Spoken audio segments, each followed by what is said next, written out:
Call me Mr. Atari. I'm a very, very fast writer. I've actually written 4 Atari ST articles for Retro Cat. You do perfect.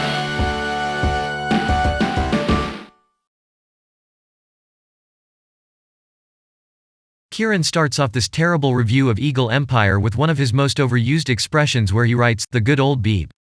This phrase pops up repeatedly in Kieren's books, due to the copy and paste technique he employs. Anyone familiar with the Amazon sock puppet account, RetroGirl, will feel a sense of déjà vu with this phrase. By an incredible coincidence, RetroGirl also uses this phrase over and over in their gushing 5-star reviews of all of Kieren's books. RetroGirl is a huge fan of Kieren's work, leaving glowing reviews despite never having a verified purchase of any of his titles.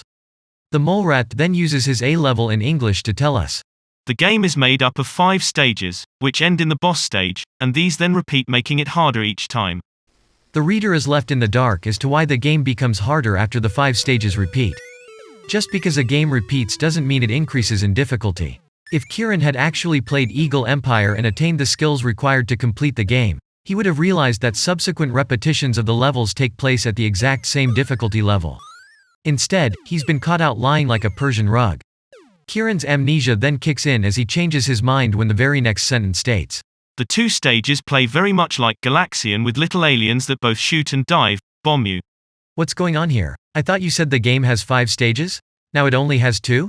Is counting a difficult task for you? Having the word dive at the end of one line and bomb on the next is clumsy at best. Why didn't you use the correct spelling of the word dive bomb by inserting a hyphen between the 2 words? Or if you were too lazy to do that, couldn't you join the 2 words together? Do you really have an A-level in English? Then you move on to the flying bird stages where you meet the legendary phoenix birds themselves. So Kieren's contradicted himself yet again, and we're back at possibly 4 stages, not 2. The game consists of 2 Galaxian-style stages, and at least 2 Phoenix bird stages. Before the final battle you face the eagles. These are smaller and harder to kill than the previous enemies you encountered. I'm completely confused, much like the Marmalade Mole Rat. After the 4 or more stages mentioned above, the player must face the eagles before the final battle. It's unclear if there are multiple eagle stages, but if we assume there were only 2 Phoenix bird stages, then level 5 must be the eagles, and level 6 must be the boss. And if there happen to be at least 2 eagle stages, then Eagle Empire on the good old beeb must consist of at least 7 levels. Mr. Mole Rat, do you ever look down at the excrement you squirt out onto the page? First you claim there were 5 stages, then 2, but according to Kieren mathematics, there's at least 6 or 7 stages. For some reason, Kieren starts talking about features in Phoenix. Another very original feature of Phoenix is the shield. This can be activated by pressing down on the joystick and protects your craft for a few seconds. While this is active, you can't move or shoot back. Why is this here? Is this feature in Eagle Empire or not? Did you copy and paste this chunk of text from one of your other horrid books without proofreading it? Kieren then hits his word limit and ends the review with this horrific sentence that's in desperate need of a comma. As Phoenix copies on the BBC Go, this was by far the best one out there until the more modern homebrew by Retro Software.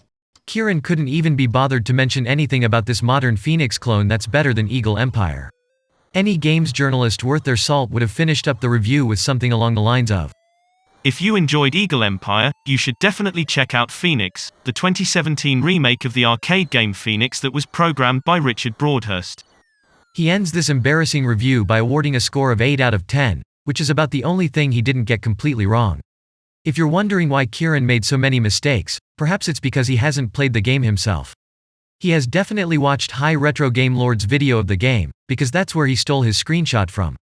If you jump to the 2-minute and 24-second mark, you'll see the screenshot perfectly matches the low-quality image used in his book.